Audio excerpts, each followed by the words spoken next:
இதயம் சீரியல் நாளைக்கான எபிசோடில் என்ன நடக்க போகுதுன்னு பார்க்கலாம் வாங்க. அதுக்கு முன்னாடி என்னுடைய சேனலை நீங்கள் சப்ஸ்கிரைப் பண்ணலைன்னா சப்ஸ்கிரைப் பண்ணிக்கோங்க. பக்கத்தில் இருக்கிற பெல் பட்டனையும் ப்ரெஸ் பண்ணிக்கோங்க. கேசவன் ஆதிக்கிட்ட இங்கே பாரு, பாரதியை பற்றி உனக்கு நல்லாவே தெரியும், பின்னாடி வரப்போகிற விளைவுகளை சந்திக்க நீ தயாராக இருக்கணும் அப்படின்றதுக்கு ஆதி வந்துட்டு நீ வேற ஏன்டா கதை எழுதுகிற மாதிரி பேசிகிட்டு இருக்கேன். நான் பாரதி மேலே வச்சுருக்கிற அன்பு நீ நினைக்கிற மாதிரி கிடையாது. அது வேற ஒரு அழகான ஃபீலிங்கு. என்னவோ தெரியல, பாரதியும் தமிழையும் எனக்கு விட்டு போகணும்னு மனசு வரல. ஏதோ ஒன்று என்னை தடுத்துக்கிட்டே இருக்கு. அது உனக்கு எல்லாம் சொன்னால் புரியாது அப்படின்னு சொல்கிறாங்க. இன்னொரு பக்கம் தமிழ் ஆதிக்கு கால் பண்ணி பார்த்துக்கிட்டே இருப்பாங்க. நம்பர் பிஸினே வரும். அப்போ பாரதி தமிழ்கிட்ட சொல்கிறாங்க, இங்கே பாரு, உன் ஃப்ரெண்டு இப்போல்லாம் ஃபோனை எடுக்க மாட்டாங்க, அவருக்கு நிறைய வேலை இருக்கும் அப்படின்றாங்க.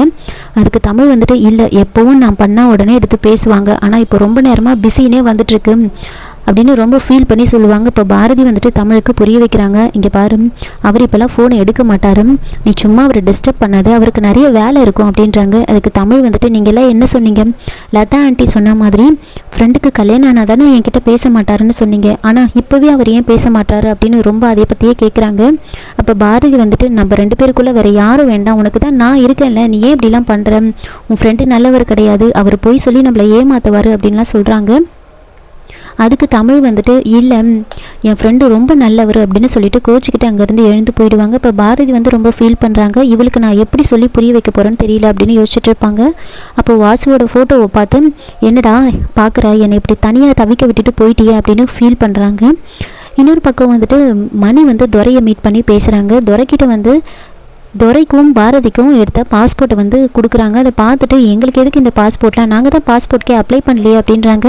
அப்போ மணி நான் தான் உங்கள் 2 பேருக்கும் பாஸ்போர்ட் அப்ளை பண்ணேன், நீங்கள் 2 பேரும் கல்யாணம் பண்ணிக்கிட்டு வெளிநாட்டுக்கு போயிடுங்க, அங்கேயே உங்களுக்கு வேலையெல்லாம் நான் ரெடி பண்ணி கொடுக்குறேன், அங்கேயே நீங்கள் இருங்க அப்படின்னு சொல்கிறாங்க. அதை கேட்டு துரை இல்லை மாமா, எனக்கு வெளிநாட்டுக்கு போகிறதுக்கெலாம் விருப்பம் கிடையாது, எதுக்காக இங்கே குடும்பத்தோடு இங்கே இருக்கும், அதை விட்டுட்டு எதுக்கு அனாத மாதிரி அங்கெல்லாம் இருக்கணும், இப்போ தான் நான் நல்லா சம்பாதிக்கிறேன்ல, எதுக்காக அங்கே போகணும் அப்படின்றாங்க. அப்போ மணி என்ன சொல்கிறாங்கன்னா, இங்கே நீ இருந்தனா கண்டிப்பாக பாரதி வாசுவை பற்றியே நினச்சிட்ருப்பான், உன் கூட கண்டிப்பாக சந்தோஷமாக இருக்க மாட்டா, அப்படி எங்கேயாவது போயிட்டீங்கன்னா அதெல்லாம் மறந்துட்டு உங்ககிட்ட சந்தோஷமாக வாழ்வான், அது மட்டும் இல்லாமல் நம்ம வீட்டை பற்றி உனக்கு தெரியாதா, வாசுவை பற்றி ஏதாவது சொல்லி பிரச்சனை பண்ணிக்கிட்டே இருப்பாங்க, அதெல்லாம் இல்லாமல் இருக்கணும்னா நீ இந்த மாதிரி எங்கேயாவது வெளியில் போனால் தான் நீயும் பாரதியும் சந்தோஷமாக இருக்க முடியும் அப்படின்னு சொல்லி துரையை கன்வின்ஸ் பண்ணுறாங்க. துரையும் ஒரு ஸ்டேஜில் ஓகேன்னு சொல்கிறாங்க. சரி, நான் வெளிநாட்டில் போய் நான் எப்படி, எனக்கு யார் வேலை கொடுப்பாங்க அப்படின்னு கேட்குறாங்க. அப்போது மணி அதையெல்லாம் நான் பார்த்துக்கிறேன் அப்படின்னு சொல்லிடுவாங்க. அதுக்கப்புறமா ஆஃபீஸில் என்ன நடக்குதுன்னா, ஆதி யோசிச்சுட்டு இருக்காங்க, நான் நினைக்கிறது சரிண்ணா, கண்டிப்பாக பாரதி என்னை ஃபாலோ பண்ணுவாங்க அப்படின்னு யோசிச்சுக்கிட்டு வெளியில் கேசவன் கிட்ட போய் பேசுகிறாங்க. எனக்கு ஏதாவது முக்கியமான மீட்டிங் எனக்கு இருக்கான்னு கேட்குறாங்க. அதுக்கு கேசவன் அதெல்லாம் எதுவும் இல்லை அப்படின்றாங்க. அதுக்கு ஆதி சரி, எனக்கு வேறு ஒரு பிஸ்னஸ் மீட்டிங் இருக்குது, எனக்கு லஞ்ச் வேண்டாம், நான் வெளியவே சாப்பிட்ருவேன் அப்படின்னு சொல்லிட்டு அங்கேருந்து போயிடுவாங்க. இதெல்லாம் பாரதி நோட் பண்ணிகிட்டு இருப்பாங்க. கண்டிப்பாக இவர் அந்த பொண்ணை தான் பார்க்கறதுக்கு போகிறாருன்னு நினைக்கிறேன் அப்படின்னு பாரதி ஆதி பற்றி யோசிச்சுட்டு இருப்பாங்க. கேசவன் இதை நோட் பண்ணிட்டு இருப்பாங்க. பாரதி ஒரு மாதிரி இருக்காங்க, ஒருவேளை ஆதி சொன்னது உண்மையாக இருக்குமோ, பாரதிக்கும் ஆதி மேலே ஏதோ இருக்கோ அப்படின்னு யோசிச்சுட்டு இருப்பாங்க. அதுக்கப்புறமா அங்கே ஆதி என்ன பண்ணுறாருன்னா, அவருடைய ஃப்ரெண்டை மீட் பண்ணி பேசுகிறாரு. அவங்கள ஆதியை லவ் பண்ணுற மாதிரி நடிக்க சொல்கிறாங்க.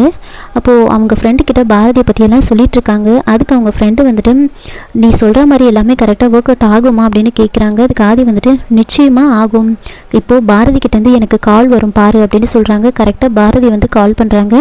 இதோட இந்த எபிசோடை முடிச்சிருக்காங்க. என்னோட ரிவ்யூ பிடிச்சிருந்தால் லைக் பண்ணுங்கள், மறக்காமல் சப்ஸ்கிரைப் பண்ணுங்கள். தேங்க்யூ.